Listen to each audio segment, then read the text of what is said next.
pertama kami bahas adalah yaitu hak adalah kuasa untuk menerima atau melakukan suatu yang semestinya diterima atau dilakukan oleh pihak tertentu dan tidak dapat dilakukan oleh pihak lain manapun dan juga pada prinsipnya dan dituntut oleh paksa olehnya. Wajib adalah beban untuk memberikan sesuatu yang semestinya dibiarkan atau diberikan pihak tertentu tidak dapat oleh pihak lain manapun.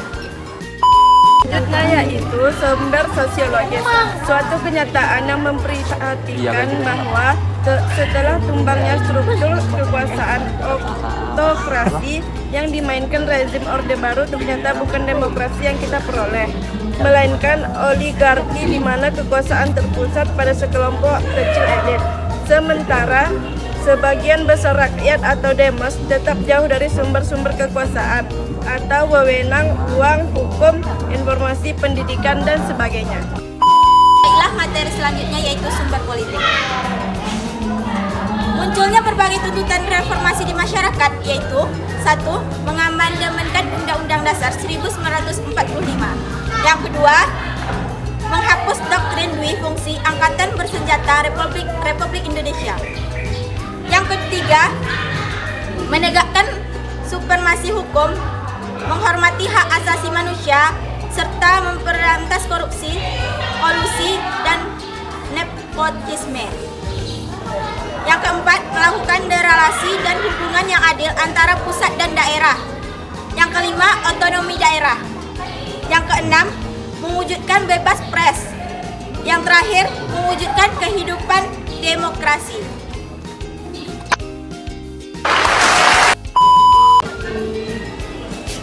Berdasarkan hal itu, MPR hasil pemilu 1999 sesuai dengan kewenangannya yang diatur dalam pasal 3 dan pasal 37 UUD NRI 1945 melakukan perubahan secara bertahap dan sistematis dalam 4 kali perubahan. Perubahan pertama pada bidang umum MPR 1999. Perubahan kedua pada sidang tahunan MPR 2000. Perubahan kedua pada sidang tahunan MPR 2001. Perubahan ketiga perubahan sidang MPR 2002. D. Esensi dan urgensi harmoni kewajiban dan hak negara dan warga negara. Undang-Undang Dasar Negara Republik Indonesia tahun 1945 tidak hanya memuat aturan dasar ikhwal kewajiban dan hak negara, melainkan juga kewajiban dan hak warga negara. Dengan demikian, terhadap harmoni kewajiban dan hak negara di satu pihak dengan kewajiban hak warga negara di pihak lain. Esensi dan urgensi harmoni kewajiban dan hak warga negara dan negara dapat dipahami dengan menggunakan pendekatan warga negara yang meliputi 1.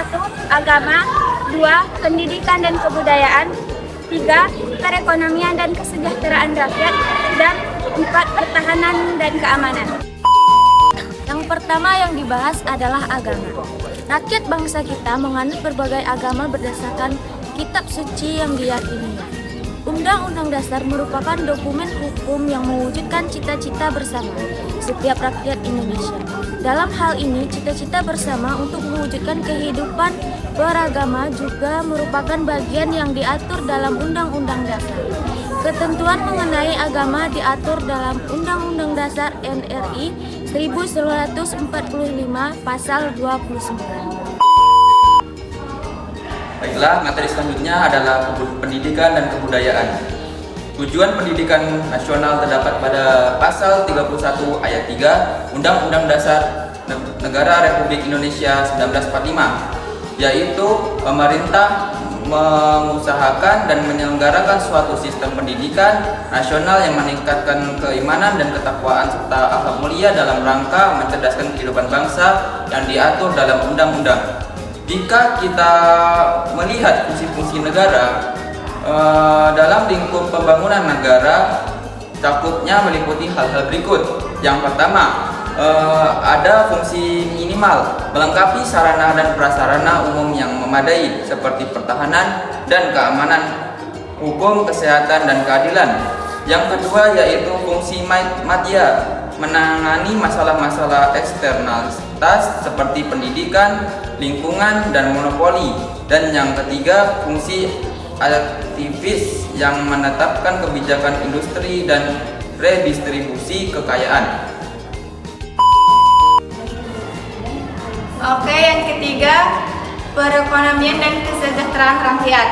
Sesuai semangat pasal 33 ayat 1 Undang-Undang Dasar Negara Republik Indonesia tahun 1945, asas perekonomian nasional adalah kekeluargaan. Kekeluargaan merupakan asas yang disusun oleh masyarakat Indonesia dalam berbagai aspek kehidupan yang salah satunya kegiatan perekonomian nasional. Asas kekeluargaan dapat diartikan sebagai kerjasama yang dilakukan lebih dari seorang dalam menyelesaikan pekerjaan, baik itu kepentingan pribadi maupun kepentingan nasional. Dan yang terakhir adalah pertahanan dan keamanan.